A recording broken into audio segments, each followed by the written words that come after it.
says, the earth is the Lord's and everything in it, the world and all who live in it. So let us praise and worship God, for He is our mighty one, and in Him we will never be defeated, but have victory. Amen! Hey! Hey! Hey! Oh God! Hey! Hey! I'm gonna shout it out. I'm gonna shout it out.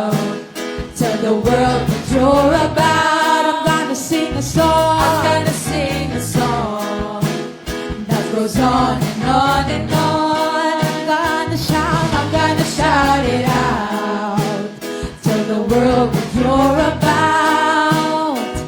I'm gonna sing a song that goes on and on. How you know?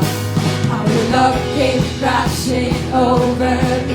Yeah, your love came crashing over me. How you came to set the captives free. And we won't stop till the whole world knows that there is power in the name of Jesus. By a faith in His name there is freedom. There is power in the name of Jesus. Hallelujah, hallelujah. Hey, hey. There is power in the name. Hey, hey. Now my life has changed. Now my life has changed. And I'll never be the same. 'Cause you came and you rescued me way back on Calvary. And your love came crashing over me. Yeah, your love came crashing over me. How you came to set the captives free. And we won't stop till the whole world knows that there is power in the name of Jesus. By a faith in His name there is freedom. There is power in the name of Jesus. Hallelujah, hallelujah. There is power in the name of Jesus. By a faith in His name there is freedom. There is power in the name of Jesus. Hallelujah, hallelujah. Oh, with you, Lord, there is victory. Oh, we'll never be defeated. Oh, God. Victory! Victory is ours and the enemy is defeated. Is defeated. Victory is ours and the enemy is defeated. Victory is ours. Victory is ours and the enemy is defeated. Is defeated. Victory is ours and the enemy is defeated. Victory is ours. Victory is ours and the enemy is defeated. Is defeated. Victory is ours and the enemy is defeated. Is defeated. There is power in the name of Jesus. By a faith in His name there is freedom. There is power in the name of Jesus. Hallelujah. There is power. There is power in the name of Jesus. By a faith in His name there is freedom. There is power in the name of Jesus. Hallelujah. Victory is ours. Victory is ours and the enemy is defeated. Is defeated. Victory is ours and the enemy is defeated. Victory is ours. Ours and the enemy is defeated. It's defeated. Victory is ours and the enemy is defeated. Is defeated. Oh, oh, oh, oh, oh, oh. Let's see, God is fighting for us. God is fighting for us. God is on our side. He has overcome. Yes, He has overcome. We will not be shaken. We will not be moved. Jesus, you are here. Carrying our burdens, covering our shame. He has overcome, yes, He has overcome. We will not be shaken, we will not be moved. Jesus, you are here. So I will live, I will live, I will not die. The resurrection power of Christ alive in me, and I am free in Jesus' name.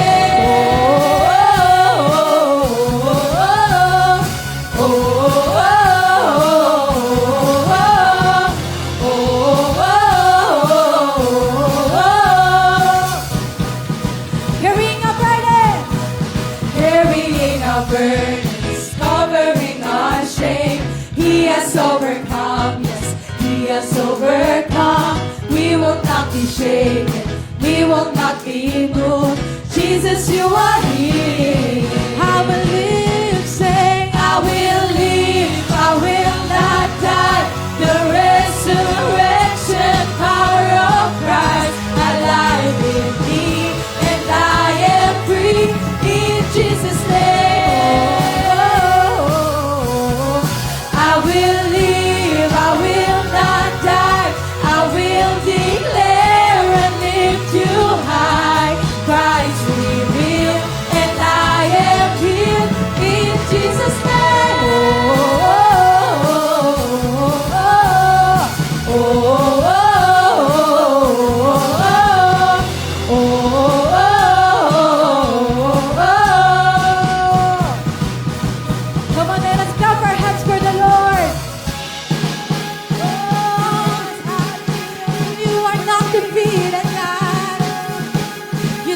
All our praises, our worship, our exalting, all to you alone. God is fighting for us, pushing back the darkness, lighting up the kingdom that cannot be shaken.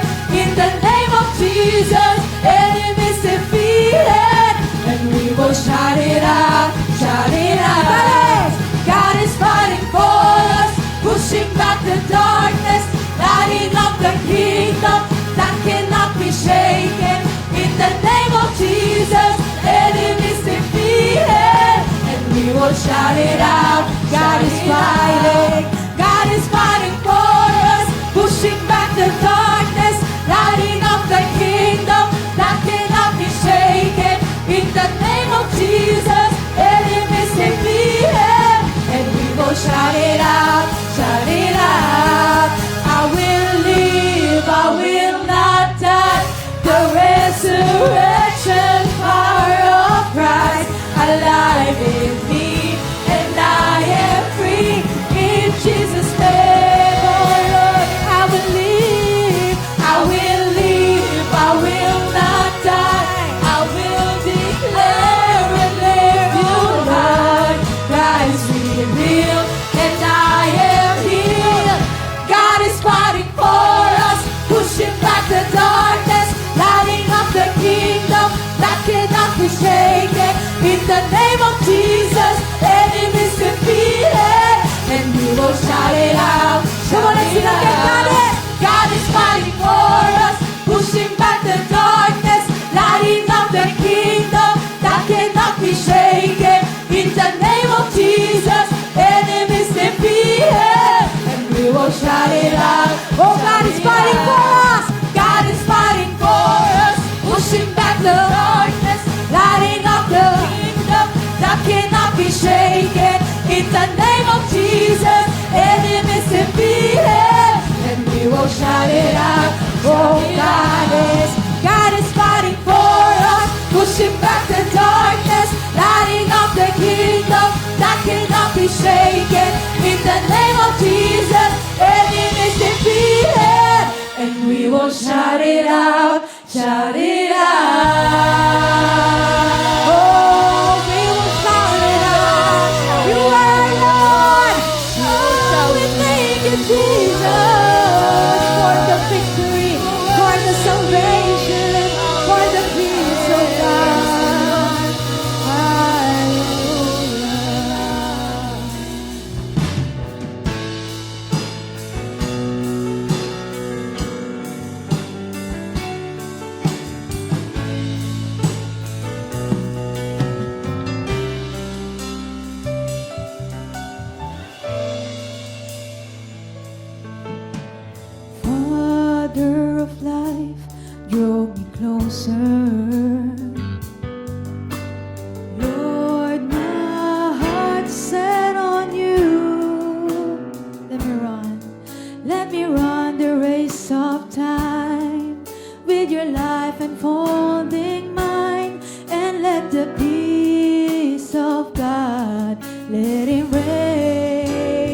Spirit.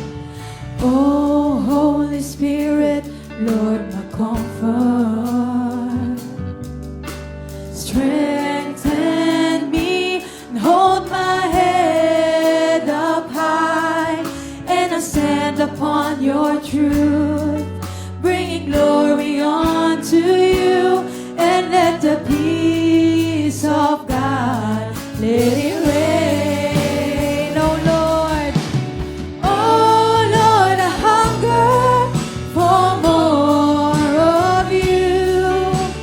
Rise up within me, let me know your truth. Oh Holy Spirit, saturate my soul, and let the life of God fill me now. Let your healing power bring life and make me whole, and let the peace of God let it rain. Oh Holy Spirit, oh Holy Spirit, Lord, my comfort. Strengthen me, and hold my head up high, and I stand upon your truth, bringing glory unto you, and let the peace of God let it rain. Oh Lord, I hunger. Oh Lord, I hunger for more of you. Rise up within me, let me know your truth. Oh Holy Spirit, saturate my soul, and let the life of God fill me now. Let your healing power bring life and make me whole, and let the peace of God let it rain. Sing, oh Lord. Oh Lord, I hunger for more of you. Rise up within me, let me know your truth. Oh Holy Spirit, saturate my soul, and let the life of God fill me now. Let your healing power bring life and make me whole, and let the peace of God let it rain. Oh Lord, I hunger. Oh Lord, I hunger for more of you. Rise up within me, let me know your truth. Oh Holy Spirit, saturate my soul, and let the life of God fill me now. Let your healing power bring life and make me whole, and let the peace of God let it rain. And let the life of God, and let the life of God fill me now. Let your healing power bring life and make me whole, and let the peace of God let it rain.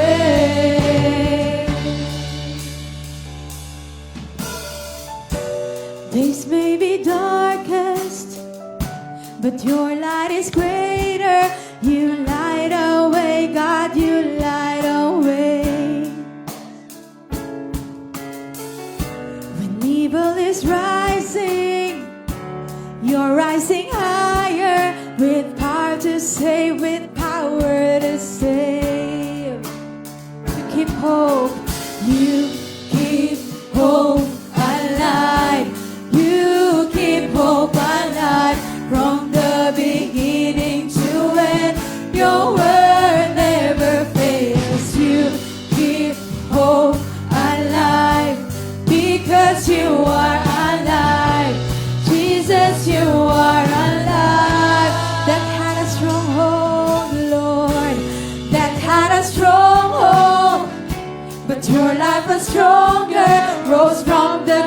babe rose up from the grave.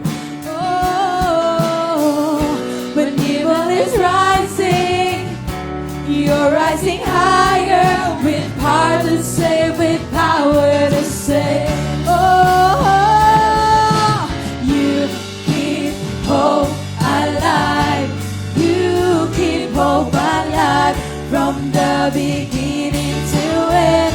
Your word never fails. You keep hope alive because you are alive. Jesus, you are alive. Oh, you keep hope alive. You keep hope alive. You keep hope alive from the beginning to end. Your word never fails. You keep hope alive because you are alive. Jesus, you are alive. Oh, there's hope in you. There's hope in the morning, hope in the evening, hope because you're living, hope because you're breathing. There's hope in the breaking, hope in the sorrow. Oh, for this moment, my hope. For tomorrow, there's hope in the morning, my hope. In the evening, hope. There is hope. There is hope. In the break, my righteous sorrow. There is hope. My hope. You keep hope alive. You keep hope alive from the beginning to end. Your word never fails. You keep hope alive because you are alive. Jesus, you are alive. Come on and sing to the Lord. You keep hope. You keep hope alive. You keep hope alive from the beginning to end. Your word never fails. You keep hope alive. Because you are alive. Jesus, you are alive. Come on and sing all our praises to the Lord. Oh, let us open our lips. Oh, let us give our hearts to God. For He keeps hope alive for us. Oh, we thank you, Lord, for the healing, for the salvation, oh God. Oh, you are working, Lord, in our lives. We know there is power in your name. Oh, we praise you. Oh, we praise you, Lord. We love you, God. That's the cry of our hearts, Lord, and our declaration. Because everything that we need is in you. Love, forgiveness, life, hope, direction in life, Lord. Nasa iyo ang lahat. And thank you for saving us. Thank you for calling us. We proclaim our love to you, Lord. In Jesus' name. Everyone say amen. Palapakan natin ang Panginoon. Our prayer passage is in Psalm 27, the whole chapter. In ESV, it says, "The Lord is my light and my salvation. Whom shall I fear? The Lord is the stronghold of my life. Of whom shall I be afraid? When evildoers assail me to eat up my flesh, my adversaries and foes, it is they who stumble and fall. Though an army encamp against me, my heart shall not fear. Though war arise against me, yet I will be confident. One thing have I asked of the Lord, that I will seek after, that I may dwell in the house of the Lord all the days of my life, to gaze upon the beauty of the Lord, and to inquire in his temple. For he will hide me in his shelter in the day of trouble. He will conceal me under the cover of his tent. He will lift me high upon a rock. And now my head shall be lifted up above my enemies all around me, and I will offer in his tent sacrifices with shouts of joy. I will sing and make melody to the Lord. Hear, O Lord, when I cry aloud. Be gracious to me and answer me. You have said, seek my face. My heart says to you, your face, Lord, do I seek. Hide not your face from me. Turn not your servant away in anger. Oh, you have been my help. Cast me not off, forsake me not, O my God, my salvation. For my father and my mother have forsaken me, but the Lord will take me in. Teach me your way, O Lord, and lead me on a level path because of my enemies. Give me not up to the will of my adversaries, for false witnesses have risen against me, and they breathe out violence. I believe that I shall look upon the goodness of the Lord in the land of the living. Let's read verse 14 all together now. Wait for the Lord. Be strong and let your heart take courage. Wait for the Lord.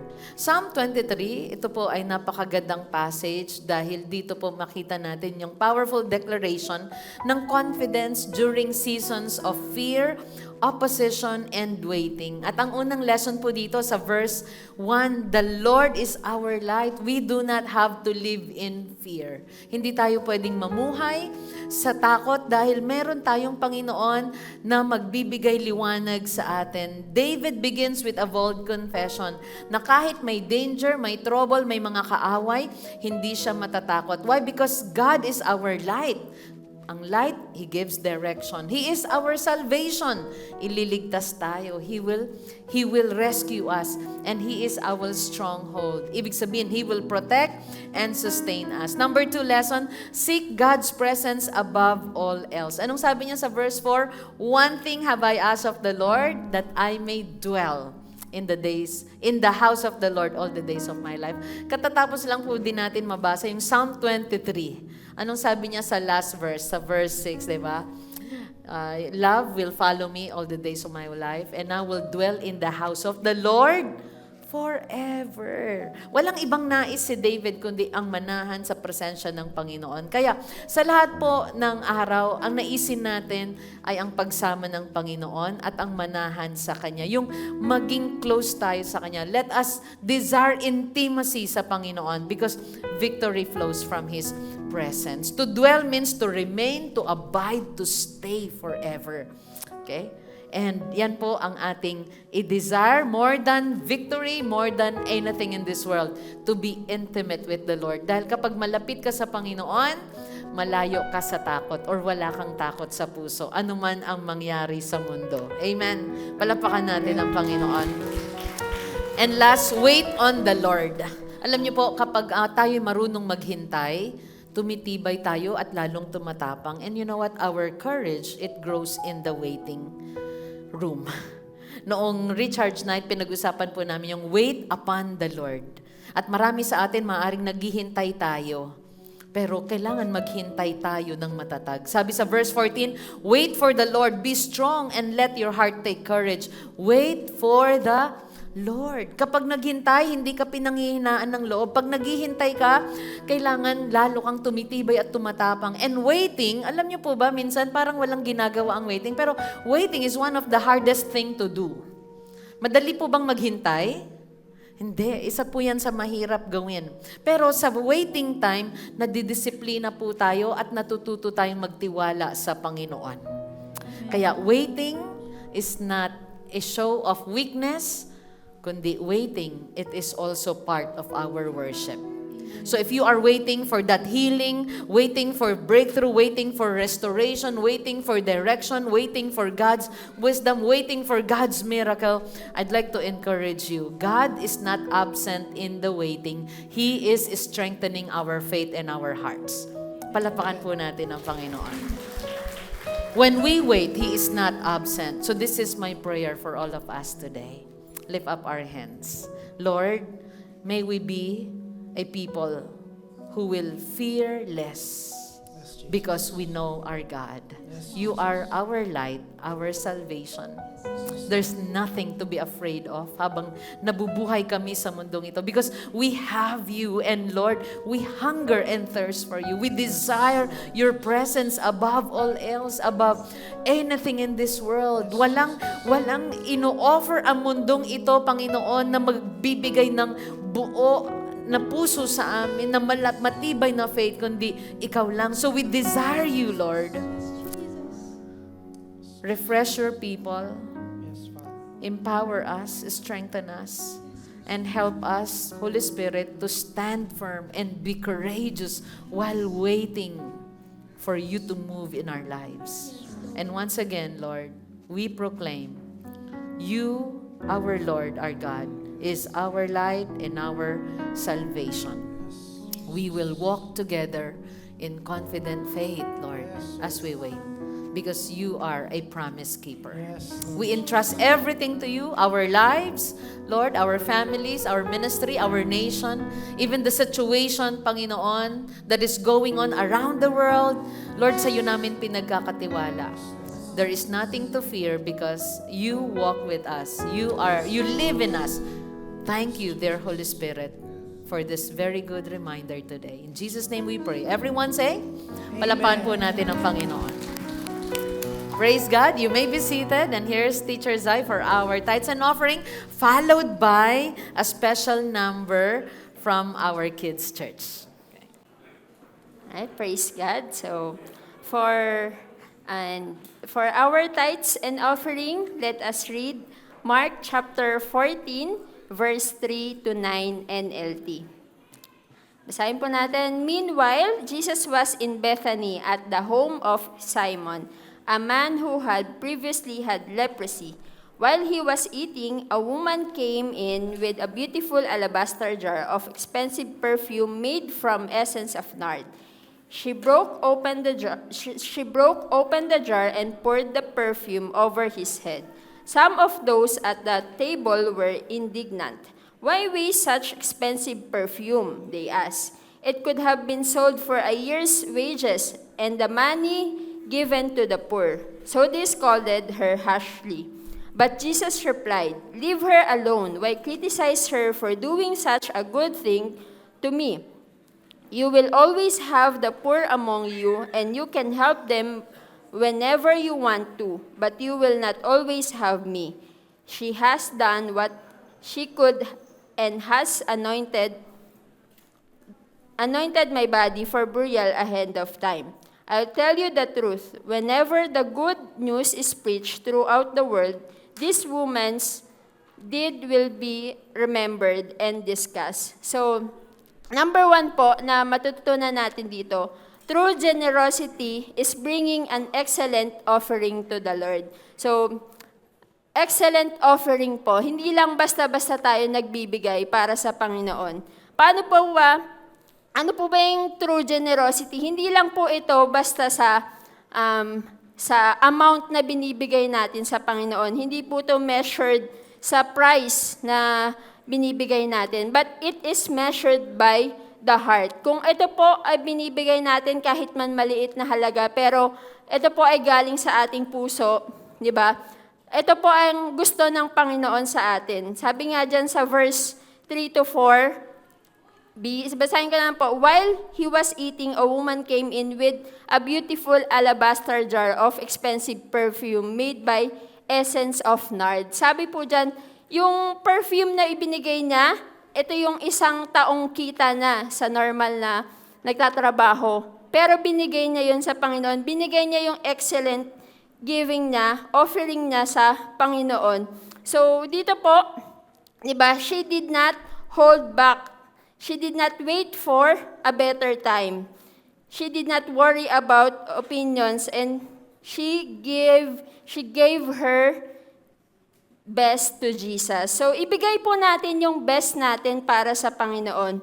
So, sometimes, di ba, na may misunderstood natin, bakit ba tayo nagbibigay dyan? Pero, dahil mahal tayo ng Panginoon at mahal din natin ang Panginoon, kaya ibibigay natin yung best natin para sa Kanya. Ano ba yung best? Paano ba magbigay ng best? Hindi po ito yung tira-tira lang, not leftover. Nag-budget tayo, huling-huli yung tithes and offering natin. Hindi po ganun. Ang best ng pagbibigay sa Panginoon ay inuuna natin ang pagbibigay natin, ang time natin.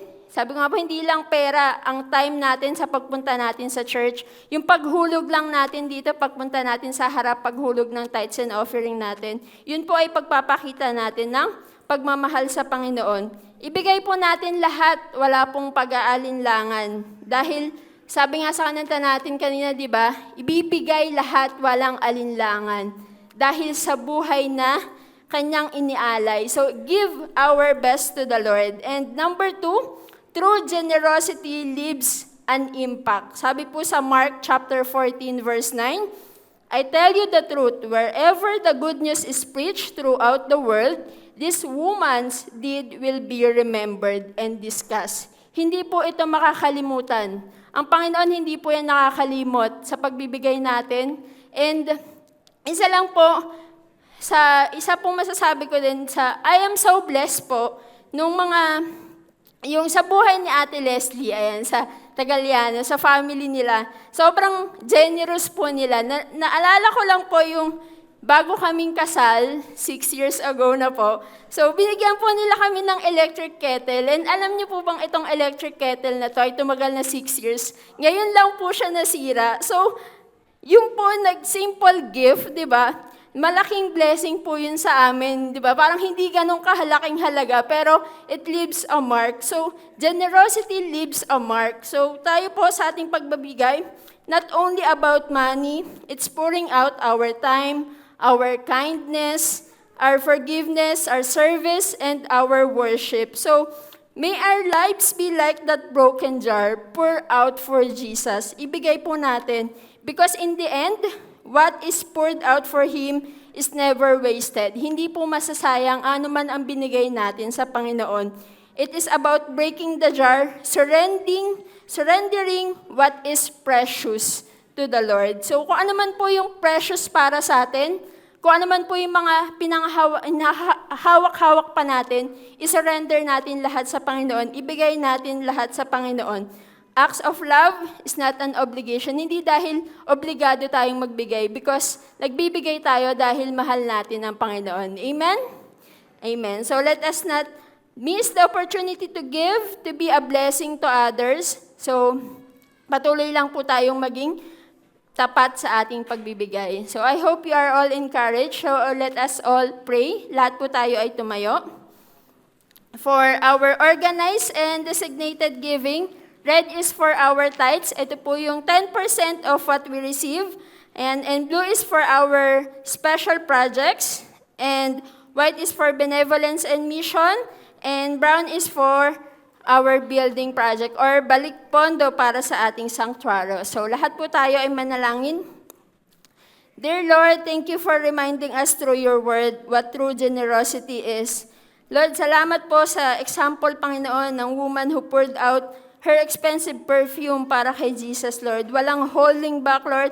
Walang reservation, Lord. He poured out her love to you, Panginoon. Lord, teach us to love you that way, Lord. Alisin mo yung fear sa amin, Lord. Remove any hesitation, any doubt, Lord, any self-motives in our heart, Lord. Gusto namin na ang pagbibigay namin ay galing sa tunay na pagmamahal sa iyo, Panginoon.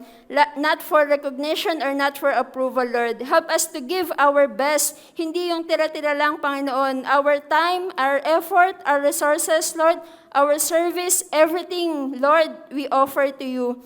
Teach us to trust you. Whatever we pour out for you, Lord, is never wasted, Panginoon. Hindi sayang anuman ang bibigay namin, Panginoon. Kapag kami, Panginoon, meron man kaming mga pangailangan, alam namin na ibabalik niyo ito sa amin, Panginoon. Marami pong salamat, Lord. All glory belongs to you alone. In Jesus' name, amen and amen. We may now all give to the Lord.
Yeah.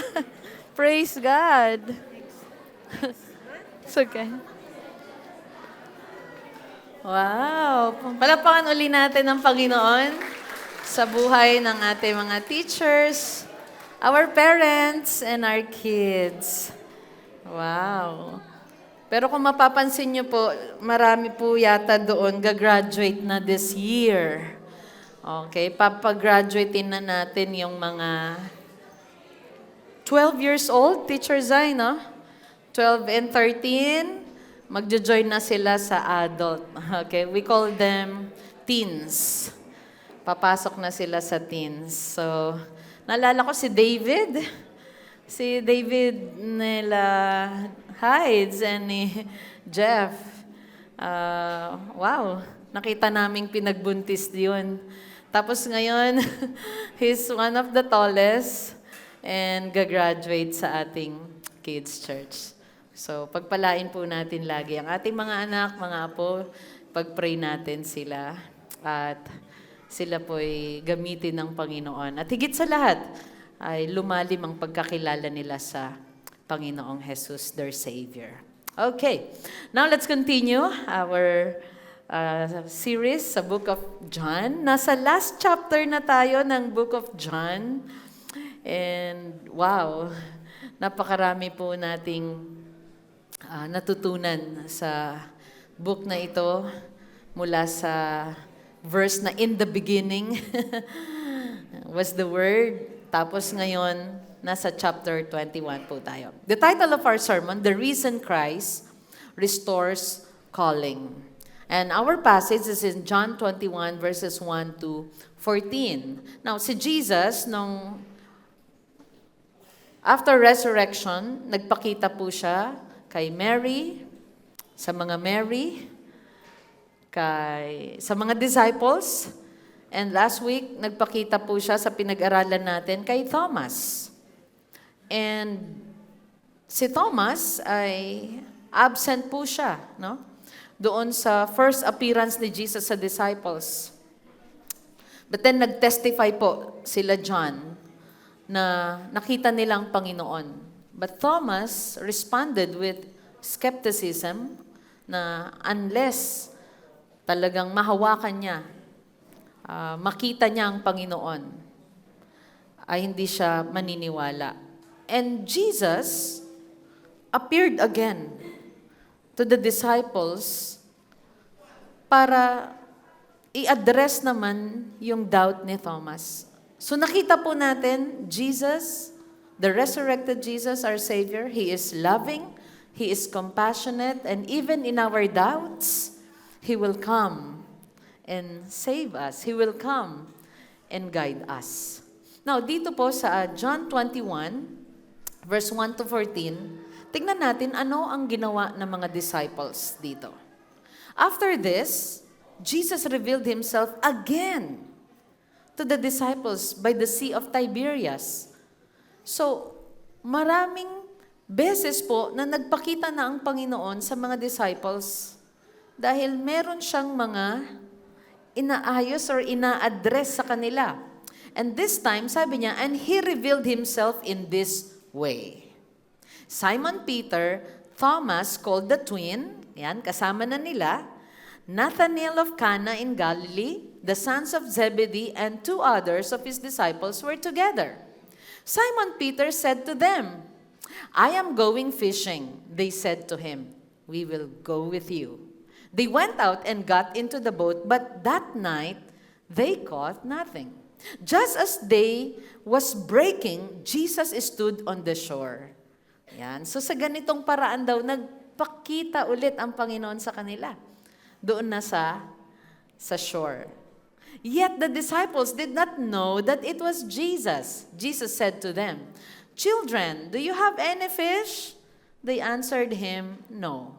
He said to them, Cast the net on the right side of the boat, and you will find some.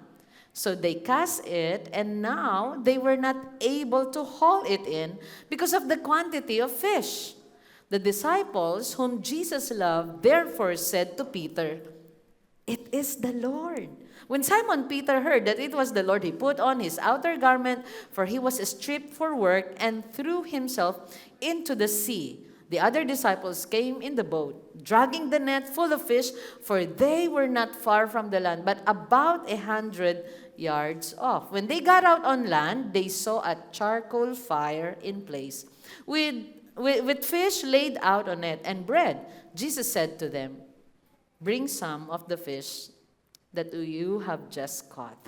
So Simon Peter went aboard and hauled the net ashore full of large fish, 153 of them. And although there were so many, the net was not torn. Jesus said to them, "Come and have breakfast." Now, none of the disciples dared ask him, "Who are you?" They knew it was the Lord. Jesus came and took the bread and gave it to them, and so with the fish. This was now the third time that Jesus was revealed to the disciples after he was raised from the dead. Let's bow down our heads. Let's pray. Father, you are our Savior, our shepherd, our teacher. And Lord, we give you our hearts. Speak to us through your written word with the power of the Holy Spirit. Give us understanding. Change our hearts, Lord. Strengthen our faith and give us direction on what to do while we are waiting for you. Help us to serve you with all our hearts, Lord, with everything that we've got, Panginoon. So thank you sa bawat isang nandito na mayroong kauhawan sa iyong salita. We want to learn from you. So speak to our hearts, Father. We belong to you. We are yours. In Jesus' name we pray. Everyone say, Amen. Praise God. Okay. Sige, palapakan natin ang Panginoon. Okay. I hope yung mga nandito nasasanay na po sa kanyang tinig, kanyang boses. Okay. By the way, share ko lang po. Mula nung infant. Sabi ko, anak, ang maging first ministry mo sa church, taga-ayos ng basura natin, taga-tapon, yung mga ganon. Kasi yun yung kailangan. And later na po, napapansin ko, every time we pray, talagang kahit naglalaro siya, tinatabi niya yung toy niya, i-fold niya yung hands niya, and then sasabay siya sa prayer namin. And he will always respond with a big amen. Kaya, prayer warrior po pala ang aking anak. Intercessor pala ang first ministry niya. Kaya, hindi yung plano talaga natin ang nasusunod, yung plano ni Lord. Thank you. First lesson, the reason Christ restores our calling. Jesus reveals himself in our ordinary and discouraging seasons. Now, yung first appearance ni Jesus sa disciples, takot po sila. Fear, merong fear. At inaddress yun ng Panginoon. Peace be with you, ang kanyang bate. Ang pangalawang appearance po niya, nandun si Thomas. At anong inaddress niya? Yung doubt ni Thomas. In-invite niya na makita, hawakan siya, pero nagtapos po sa pagsamba si Thomas sa proclamation na, "My God, my Lord." Diba? Anong una sabi niya, hindi ako maniniwala, John. Pero nagpakita ang Panginoon. See, our Savior, ina-address niya yung mga kailangang pang-ayusin sa mga disciples. At dito, makita po natin na masasabi po natin hindi to rebellious season . It's a discouraging season pa rin. It's part. See, the disciples, sanay sila kasama si Jesus.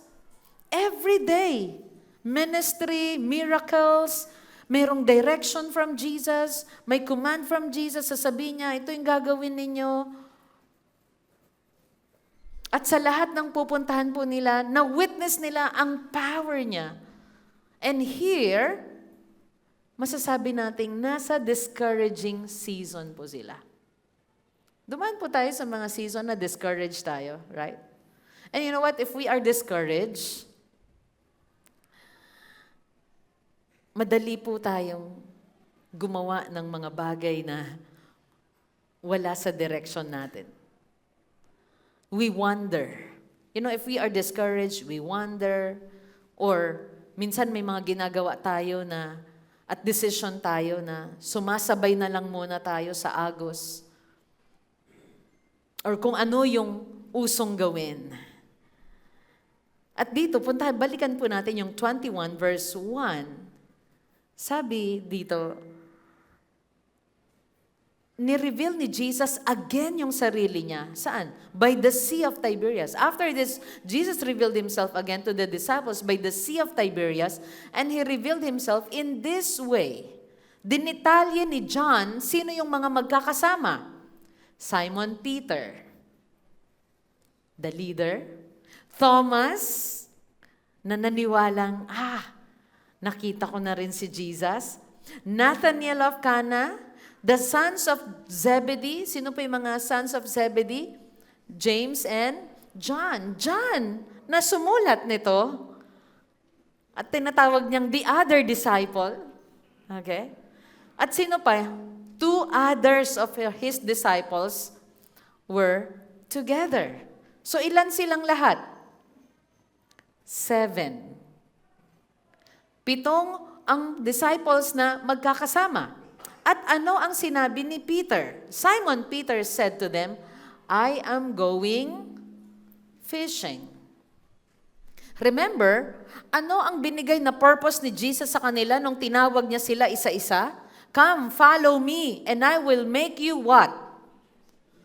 They receive a new purpose. I will make you fishers of men. Kaya nga, Andrew and Peter, they left their nets. Sumunod sila kay Jesus. And then, the sons of Zebedee, iniwan nila ang kanilang tatay, ang kanilang business. Sumunod sila kay Jesus. Dahil sabi ni Jesus, come, follow me, and I will make you fishers of men. Yun yung direction nila, yun yung purpose nila. Pero dito, after mag-resurrect ni Jesus, at magpapangatlo ng magpapakita si Jesus sa kanila, bago nila makita ulit si Jesus, ang sabi ni Peter, I am going fishing. Hindi niya sinabing, I'm going fishing ng men, or I'm going to the villages and proclaim the gospel, because I am fishers of men. And they said, anong sinagot ng 6? They said to him, we will go with you. We will go with you. And they went out and got into the boat, but that night they caught nothing. These are fishermen. Fishermen, at sila. Peter, fishermen. Andrew, James and John, business po nila ang mangisda. Pero anong sabi dito? They caught nothing. May kita po natin dito, they went back to what was familiar to them. Familiar, ibig sabihin, sanay silang mangisda, balik ako sa pangingisda. Maaaring sabi ni Jesus, anong gagawin natin? Si Jesus nag-resurrect, nakita natin, and then, what's next? I am going fishing.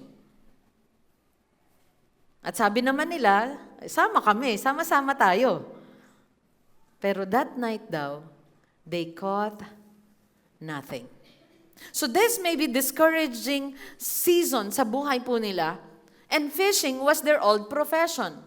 At isipin niyo po, magagaling itong mga fishermen na to, pero they caught what? Nothing. Di ba pagsasama ka sa fisherman, may isa man lang, wala kayong nahuli, anong mararamdaman mo? Di ko naman yata fisherman eh. Diba? Halimbawa, sumama ka sa isang tao, di ba? Sabi niya, tara, alis tayo, kain tayo. Pero pagdating doon sa pinuntahan mo, nagutom ka. Discouraged ka, wala kang makain, wala kang mailuto. At alam nila yung timing ng pangingisda. Para nang sa ganon, maaga pa lang, meron na silang isda maipapakita sa village kung may bibili. Di ba? Di ba ganun po yung mga mangingisda? Meron bang mangingisda na aalis siya ng 7 a.m., babalik siya ng maybe 3 a.m.? Usually, ang mga mangingisda po, Gabi pa lang, madaling araw darating sila kasi madaling araw ang mga tao nasa pampang na nag-aabang. Ano ang huli nilang isda? Okay. At alam nila kapag meron, ang mga tao nagdadatingan. Malayo pa lang, I'm sure alam nila kapag discouraged o hindi. And sometimes, believers, when we are discouraged, we return to what we feel safe. At kung ano yung familiar tayo. Gawin ko na lang ulit yung ginagawa ko dati. Pero binigyan ka na ng direction ng Panginoon, ng purpose. At ito pong mahirap. If Jesus is not with us, hindi kasama yung purpose, yung mission natin, wala siya sa boat natin, what will happen? Our efforts produce nothing. Without Christ's direction, our efforts are fruitless. They went out and got into the boat, but that night, sabi dito, they caught nothing. Discouraged na, wala ang Panginoon, or nag-resurrect siya, pero hindi nila kasama.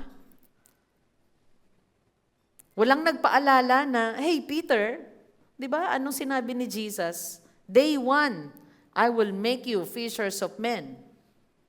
Pero nagkaisa sila, sama-sama tayo. Okay?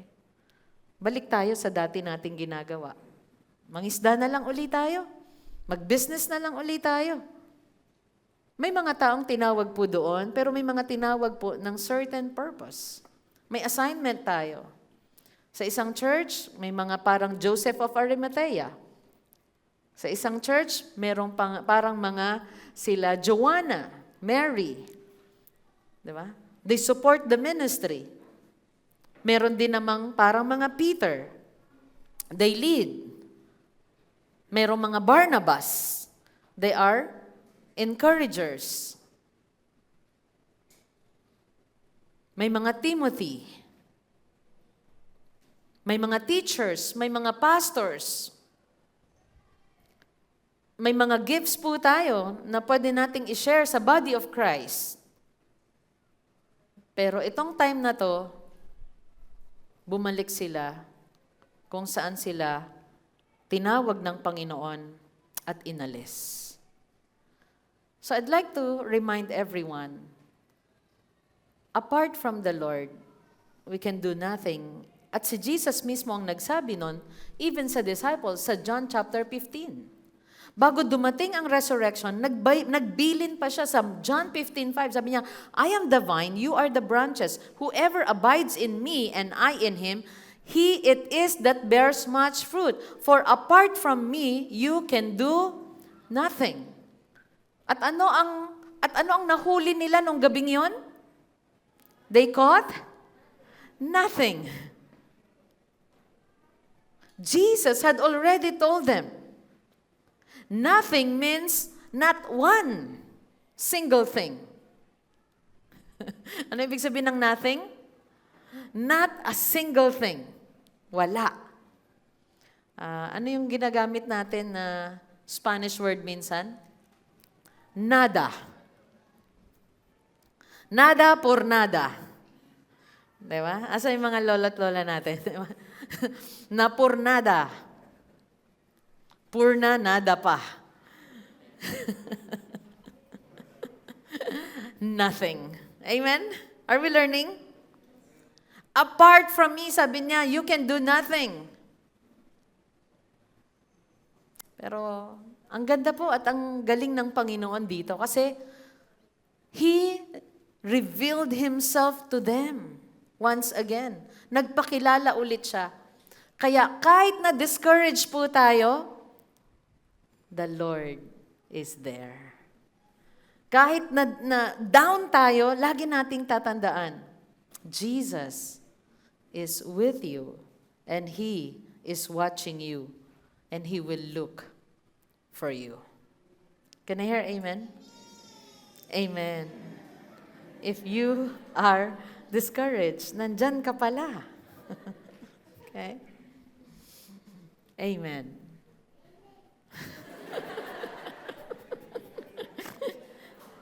Number 2. Jesus comes near before we recognize Him. Hindi naman nila nakilala ang Panginoon. Sipin niyo po, nagpakita na ang Lord ilang beses. Okay? 2 beses. Pero dito, lagi nating tandaan, Jesus, kilalang kilala niya tayo. He will watch over us.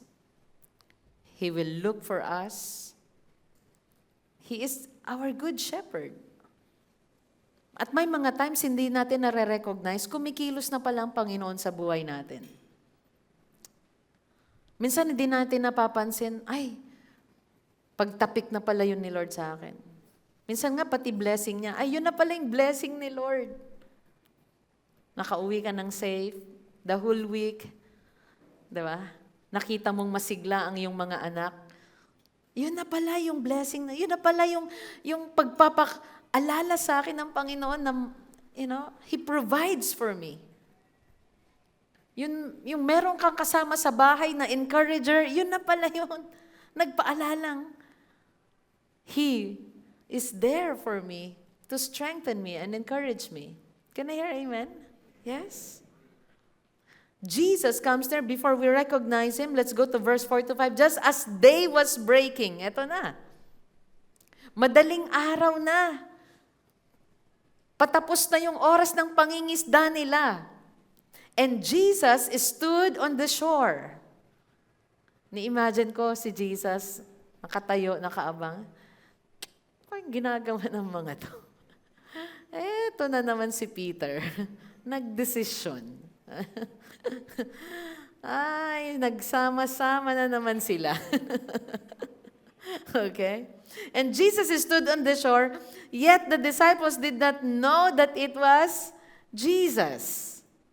And Jesus said to them, ano sinabi niya? Children, do you have any fish? Ang ganda po ng ginawa ni Jesus dito. Nagtanong siya, do you have any fish? Jesus is all-knowing, right? Pwede niyang sabihin, Pedro, anong ginagawa mo? Yan ka na naman eh. Di ba? Pwede niyang ganunin eh. Pero sabi niya, children, do you have any fish? They answered him, no. Jesus wants them to what? To realize, to confess, na sila mismo magsabi at makaalala at makaintindi. Jesus, wala kaming huli.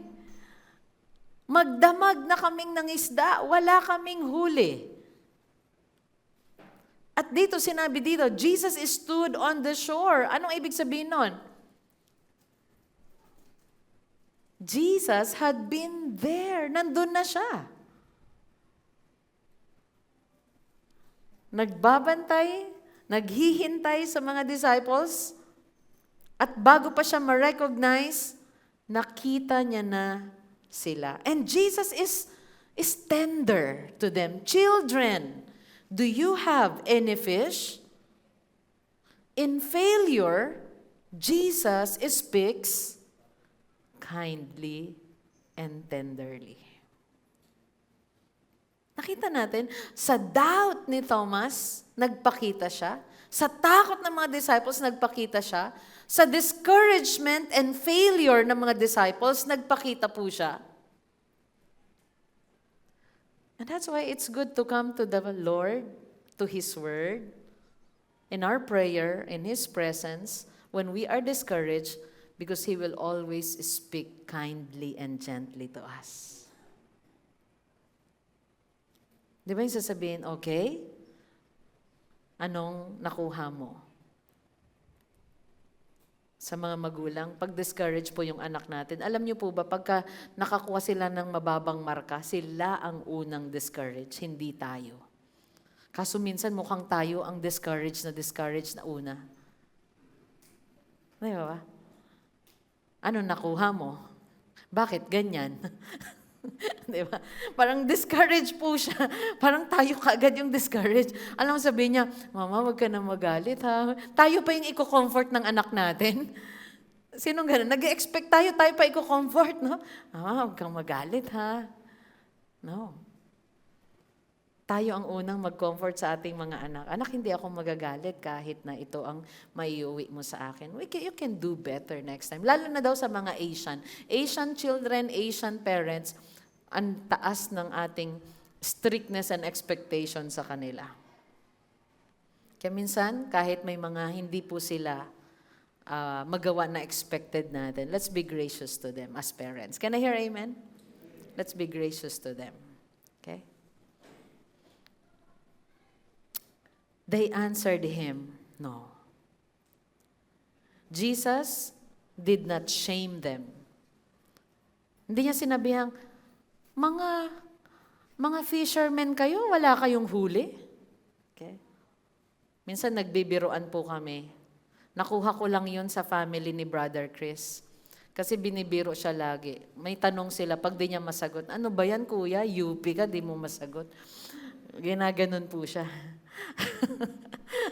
At minsan, nagaya ko rin. And if I have questions, binibiro ko, ano ka ba? Alam mo dapat lahat yan. UP ka eh. Minsan ginaganon natin yung expectation. Alright?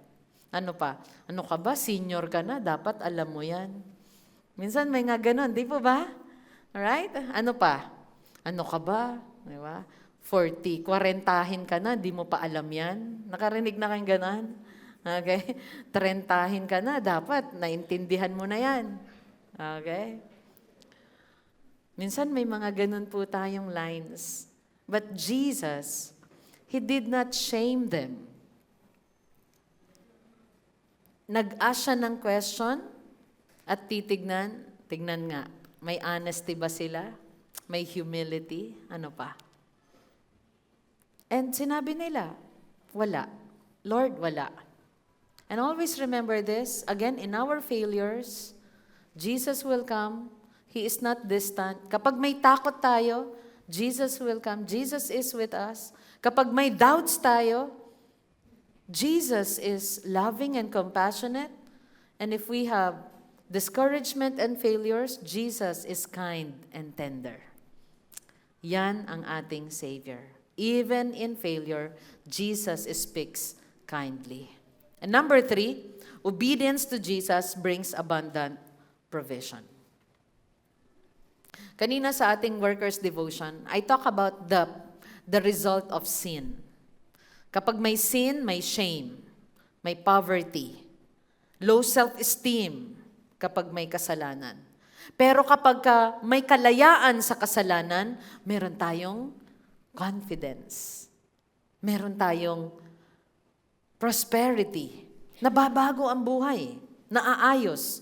At ganun din po ang obedience. Obedience to Jesus, it brings abundant provision. Let's go to verse 6. He said to them, cast the net on the right side of the boat, and you will find some. Okay.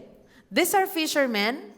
Alam niyo po, pag pagod ka na, tapos na yung duty mo, tapos parang sasabihin, gawin mo to at may mangyayari, discourage ka, anong gagawin? Anong sasabihin mo?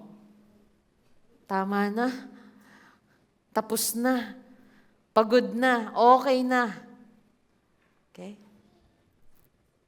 Minsan ganun po tayo. Pero nakinig ang disciples. Sabi niya, so they cast it. Wala silang reasoning. Wala silang sinabing, but who are you? Kasi hindi pa nila na-recognize, right? Ang sabi niya, who are you? Wala. Hindi nila sinabing, magdamag na kami dito. Okay? Nasa cuteness season po siya. Nagagaya niyang lahat. Cute pa. And so they cast it, and now they were not able to haul it in because of the quantity of fish. Yung kanilang pagsunod ay may pagtitiwala. No explanation, just obedience. Cast your net. Alam niyo po, pagka alam natin ang salita ng Panginoon at sinunod natin yung word ng Lord, nagtiwala tayo sa pangako niya, the result will be supernatural abundance. Sipin niyo po ito, magdamag. And sabi niya, cast the net on the right side of the boat and you will find some. Sa buhay po natin, kapag may command ang Lord, when it comes to what we need to do sa life, sa ating time, sa ating resources, sa ating money, let us trust His commands. Can I hear amen? Let's trust His commands. May mga binili nga tayong mga machine, nagtiwala tayo sa manual eh. And, natuwa tayo, nag-work. The Bible is our manual. Paano mabuhay sa mundong ito? Paano sumamba? Paano magkaroon ng intimacy kay Lord?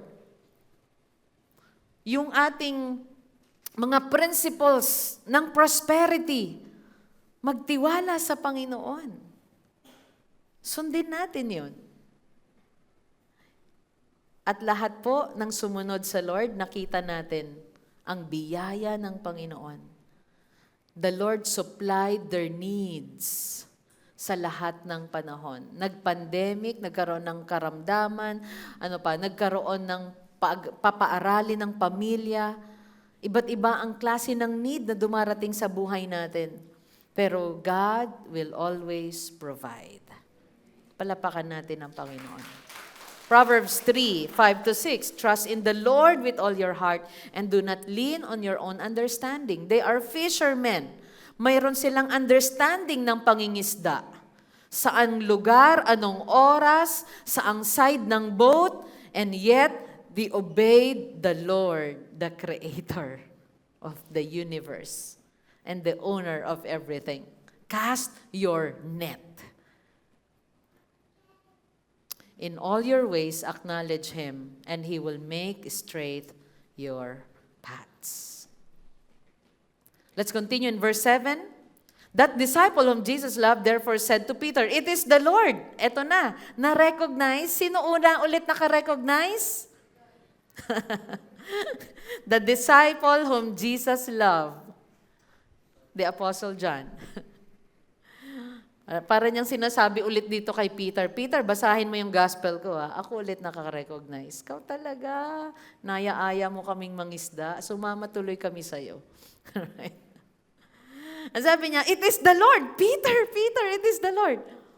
Pero alam niyo, ang ganda po ng may kasamang nakaka-recognize kaagad ng sitwasyon. Amen? Ang sarap po ng may kasama. Alam niyo, huwag tayong makipagkompetensya kung may magaling talaga sa atin. Pag may magaling sa atin, let them serve. Kapag may magaling sa atin, listen to them. At dito sa puntong ito, si John, na-recognize niya kaagad si Lord. It is the Lord. When Simon Peter heard that it was the Lord, he put on his outer garment, for he was stripped for work. Ibig sabihin, naghanda siyang i-meet ang kanyang Savior, ang kanyang Master, ang kanyang Rabbi. And he threw himself into the sea. Hindi na niya hinantay pa na makarating yung bangka sa pampang. Ganon naman, katindi. Ito na naman si Peter. Unahan ko na si John makalapit kay Lord. Tumalon na si Pedro sa tubig, lumangoy papunta sa dalampasigan. He threw himself into the sea. He jumped into the sea. I'm sure nung na-recognize nilang it was Jesus, nandun yung excitement. Ang galing, andito ulit siya. Hindi rin sila natakot. Hindi sila nagtago. Nandun yung excitement na makita ulit ni Peter. Hindi pwede niyang sabihin na, John, tago muna tayo. Huwag tayong magpakita. Hindi. They are willing. They are willing to see Jesus. They are willing to talk to Jesus. At ang galing lang din po ng word ng Panginoong Yesus. Yung kanyang salita na sinabi niyang, cast your net, sinunod nila. At yung entire night na full of failure ang disciples, napalitan po ng abundance ng victory. Meron na silang breakfast. Isipin niyo yung magdamag sila tapos wala silang makain. Nakaka-discourage yan, tapos sama-sama kayong gutom.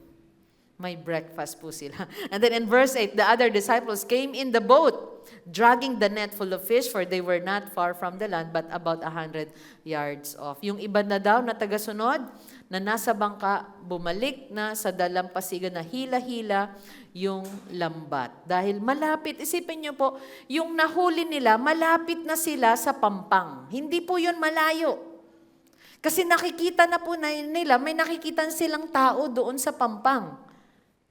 Imagine that miracle that they've experienced with the Lord Jesus. And you know what? Bago pa sila makahuli, alam niyo po si Jesus na naghihintay sa pampang, meron nang niluluto. Anong ibig sabihin nun? Jesus already prepared what they were trying to produce. Sometimes may mga direction tayong pinili na akala natin hindi magpo-provide si Lord. Wala si Jesus, wala tayong makain. Mangisda na lang tayo ulit. Pero hindi nila alam na kapag sumunod sila sa utos at purpose nila sa Panginoon, Jesus has already provided for them. Kaya kapag sumunod tayo sa utos ni Lord, gawin po natin ang walang pag-aalinlangan. Magtiwala na nauna na siya doon, may pinrovide na rin po siya para sa atin. Palapakan natin ang Panginoon. Pag tinawag ka niya sa aspetong ito, magturo, tinawag ka niya, maging encourager, tinawag ka niya as the best supporter, tinawag ka niya to, pioneer something sa pamilya niyo, sa buhay po ninyo, to share the gospel. Don't be afraid. Even sa ating young people. Huwag kang matakot sa future. Because Jesus is already there. He has prepared something good for you. He prepared something for you. Do not be afraid. Jesus already prepared what they were trying to produce. Let's go to verse 9. When they got out on the land, they saw a charcoal fire in place. Meron na pong nagbabaga na uling o na apoy.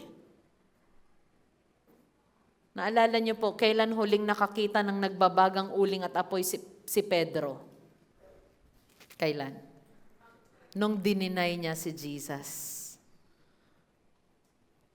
He's warming himself lang daw. Pero this time, para i-restore siya, nakakita din siya ng charcoal fire in place with fish. May isda nang niluluto si Jesus, laid out on it, and bread. You know what? Years ago na binasa ko to, hindi ko to na-notice. Now I notice, may niluluto na pala si Jesus.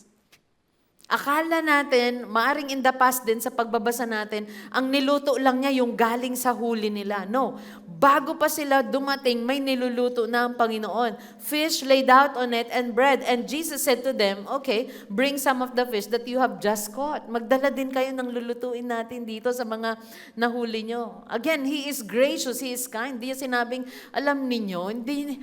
See? Di ba minsan pwedeng ganun? Peter, see? Do you see me? Do you see this? Come on. Di ba? Ano nangyayari sa'yo? Hindi niya ginanon. Children, may huli ba kayo? Wala. Okay, cast your net. And then, ang sabi niya, nung nasa land na sila, kuha kayo ng lulutuin natin, galing din sa huli ninyo. Jesus is a very good, loving, kind Savior. They work all night. Jesus already had breakfast ready. Meron ng hinanda ang Panginoon. Minsan, may takot po tayo sa future. Anong mangyayari? Baka hindi ka mag-provide, Lord. Baka magutom ako sa pagsunod sa iyo. Wala po. Sabi sino ba nagsabi? Si David ba? Pumuti na ang aking buhok. Lord, hindi siya nagutom. Kung nagutom man tayo in the past, may mga challenges po tayo, pero nag-provide pa rin si Lord. Can I hear amen? The Lord will always provide. Maaring sa panahon ngayon, nag-aalala tayo, baka tataas na naman ang krudo. Tataas na naman ang, yung pangluto natin, gas. Sino pong nakapansin nun? Bumababa po ba yan o tumataas? Tumataas. Nagpa-deliver ka last month, this month, iba na naman ang presyo. At tandaan niyo po at expect, next month, mag-iiba ulit price niyan. But do not fear. Just like dito sa chapter 21, after siya mag-resurrect, Jesus had fish before they arrived. And ano pa yung nangyari? He invites them to participate. Uy, dala din kayo ng mga nahuli ninyo. Lutuin din natin. Nagpapakita po doon ang Panginoon. He is intentional. He will provide. Okay? And He invites them for fellowship, to participate. He invites them na ano man yung huli ninyo, lutuin natin. And then let's continue in verse 11. So Simon Peter went aboard and hauled the net ashore, full of large fish, malalaki pang isda, 153 of them. Now, sa mga nagtatanong, bakit may 153? Ang dami pong mga nag-try mag-interpret po niyan. Pero, puntahan lang natin sinulat ni John. Hindi niya in-explain. Wala siyang sinabi, bakit 153? Maaring may nagbilang lang sa kanila, na-record niya, okay, 153. Bilangin mo ulit, 153. Walang significance. Nag-record lang talaga siya. Okay?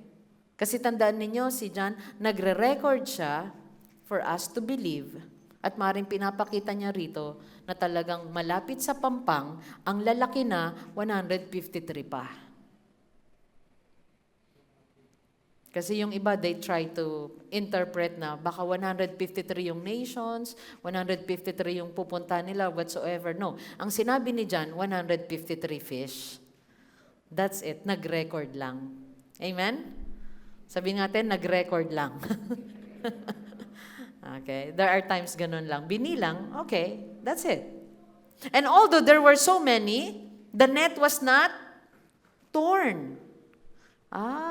Maaaring pinakita niya, dahil ang dami, ang lalaki, pero hindi nasira. And Jesus said to them, come and have breakfast. Now, none of the disciples dared ask him, who are you? They knew it was the Lord. So the net was not torn.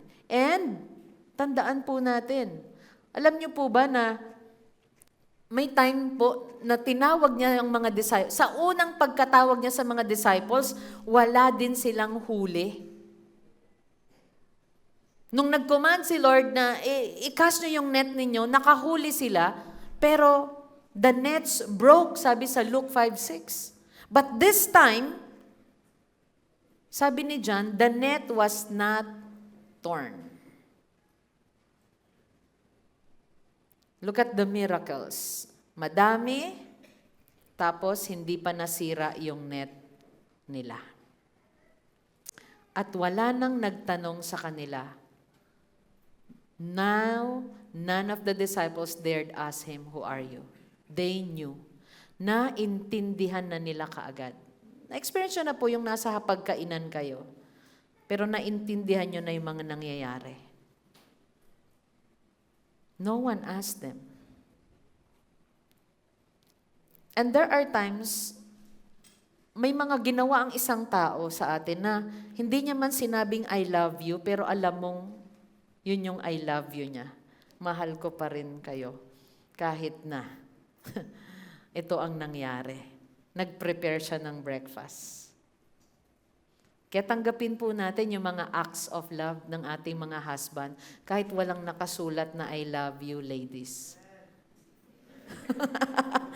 Ay, lumaki agad si amo. Alright. Okay, can you hear amen?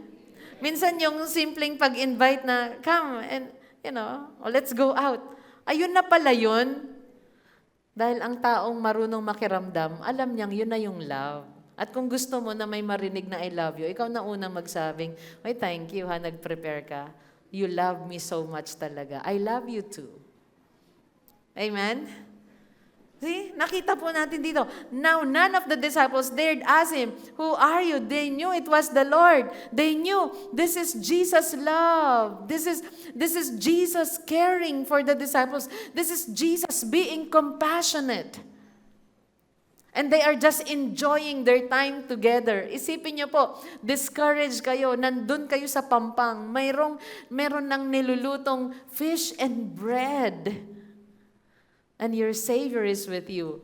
You just enjoy the moment. Hindi mo na, alam niyo po, may mga sitwasyong wag mo nang i-spoil sa pagtatanong mo ng hindi maganda. Can I hear amen? Ba't mo ginagawa ito? May mga times hindi na po natin kailangan magsalita. I-enjoy mo na lang yung moment. Amen po ba? Bakit ganyan yung niluluto mo? Can you just enjoy the moment? Can I hear amen?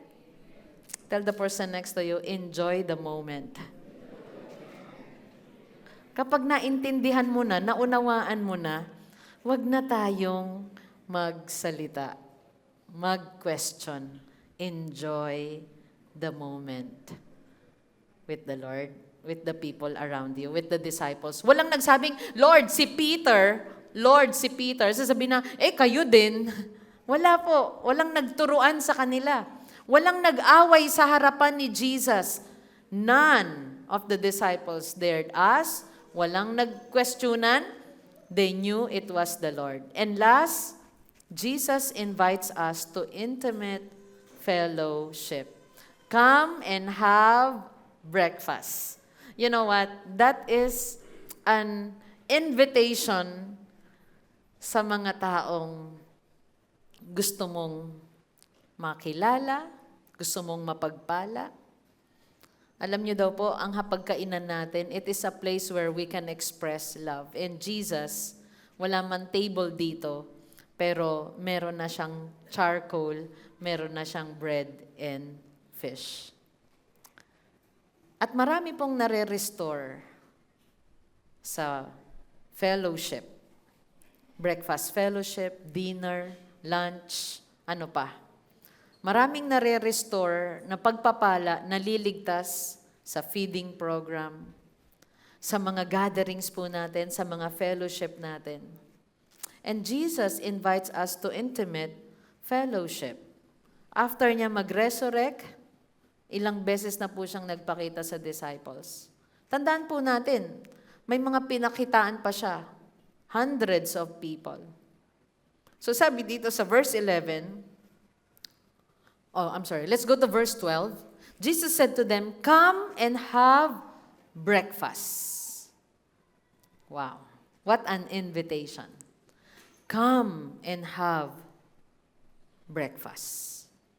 Now, yung pagkakasabing yun ng Panginoon na sentence, none of the disciples dared ask him, who are you? Because they knew, once again, it is an invitation na may kasamang pag-ibig, walang condemnation.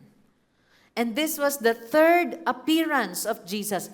He revealed himself once again to strengthen their faith. Kaya sa ating walk with the Lord, continue. Patuloy lang tayo. Show up in our fellowship. Show up sa iyong trabaho. Show up sa mga mabubuting ginagawa mo, ipagpatuloy mo. And you will encounter the move of the Lord in your life. At kung ano man yung kailangan na idagdag lagi sa iyong pananampalataya, ay kikilos ang Panginoon. And verse 13, Jesus came and took the bread and gave it to them. They knew it was the Lord. Jesus came, sabi ni John dito, took the bread and gave it to them. Naglingkod ang Panginoon sa kanila. Nag-distribute ng bread. And so with the fish. That is love. Alam niyo po, yung parang nakacircle kayo, tapos pinaglilingkuran ng Panginoon, sinuservan isa-isa. Sa tingin niyo, nakarinig si Pedro, Pedro, ikaw na naman. Wala. Naglingkod ang Panginoon, nagbigay ng pagkain, at ang sabi ni John, this was now the third time that Jesus was revealed to the disciples after He was raised from the dead. None dared ask them because now they recognized the Lord again. His actions, His words. Kaya pag naririnig natin ang tinig ng Panginoon through His written word, nare-recognize natin siya sa mga sitwasyon ng ating buhay, nawawala yung mga questions natin.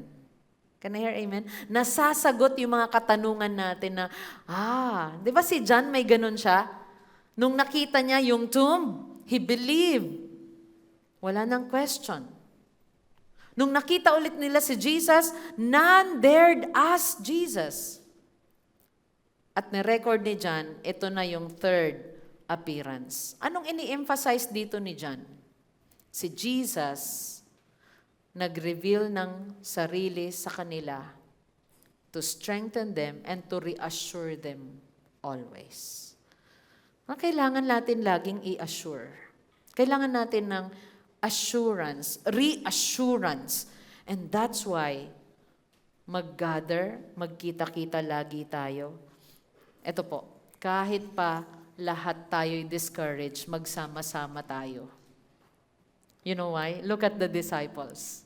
Lahat sila walang huli, magkakasama pa rin sila. Si Thomas, na nakasama na nila, ayun, present na siya kahit sa fishing time. Can I hear amen? Tell the person next to you, attend fellowship. Attend lagi. Do not neglect attending. Kahit pareho kayong discouraged mag-asawa, attend the fellowship. Kahit buong pamilya discouraged dahil sa season of what? Season of discouragement, season of failure, or whatever season you are going through right now, do not neglect gathering together. Dahil ang Panginoon, mapagmahal po siya. At mula noon, ang pag-ibig niya ay para sa atin. At walang makakapagpahiwalay sa atin sa pag-ibig niya. And before we partake our communion elements, let me read Romans 5:8. But God shows His love for us in that while we were still sinners, Christ died for us. Sabay-sabay uli nating basahin ito. 1, 2, 3, go. But God shows His love for us in that while we were still sinners, Christ died for us. Alam niyo po si Jesus, nag-reveal siya sa disciples in failure. Hindi sila perfect. Hindi sabing, pag perfect na itong mga disciples, I'm gonna reveal myself to them. No. They are not perfect. They are in discouraging season. They are in failure. But Jesus came and showed Himself to them. The disciples were not praying itong time na to. They were fishing. But Jesus came. And tandaan din po natin, our fruitfulness comes from His Word, not our strength. Not our own strength. Our family, our ministry, our work, without Him, we labor in vain.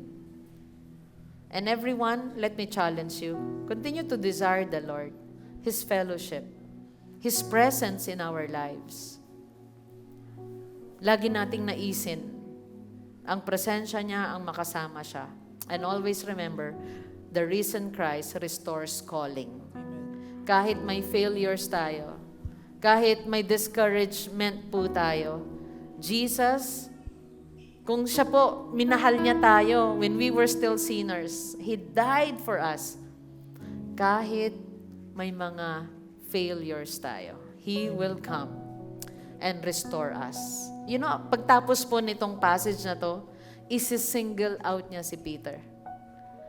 Pwede niyang sabihin, ikaw Pedro, paulit-ulit ka. Pero hindi. Next week, malalaman po natin kung paanong powerfully And gently, Jesus restores Amen. Peter. And even the disciples dito, Jesus restored their calling. Bumalik sila sa pangingisda. Jesus came, pinakita niya sa mga failures ninyo, hindi kanselado ang calling ninyo. I will come. I will save you. I will strengthen you. I will restore you. God is our restorer. Amen? Amen. So do not be discouraged. Let us all come to the Lord. Let's stand and sing this song while you receive the communion elements. Ay iyong nagagawan, pag-ibig mo di mapapayaan. Ako ay sa'yo lamang, Sa'yo lamang sa krus, nahanap ang kapatawaran. ibig mo di mapapantayan. Ako ay sa'yo lamang, sa'yo lamang. Sing Panginoon. Panginoon, ika'y dakila, matatangit nag-isa. Panginoon at kaibigan, ikaw ay tapat, ang pagpakumbaba. Buhay mo ay iyong inalan, walang hanggan ay binigay. Panginoon ang kaligtasan, ikaw ang sandigan ng pusong sugatan. Jesus, Jesus, ako ay iyong natagpuan. Pag-ibig mo'y di mapantayan. Ako ay sa'yo lamang sa krus. Sa krus, nahanap ang kapatawaran. Pag-ibig mong di mapantayan. Ako ay sa'yo lamang, sa'yo lamang. Praise God. We have this opportunity once again to remember the love of Jesus. Our Savior is compassionate. Amen. He is loving. He is kind. Even in our failures, He will come and He will save us. Praise God. And I really appreciate our ushers for preparing our elements. Hold your bread and repeat this prayer after me. Lord, this bread represents your body broken for me. You offered your body to God Offered your body to save me to save me from all from unrighteousness all unrighteousness and heal me and heal me from all my from diseases. all my diseases. Because of what you've done, Because of what you I have am done, saved. I am saved. I am healed. I am healed. You are my You Savior, are my Savior, my God, my God, and my King and my King forever. forever. Amen.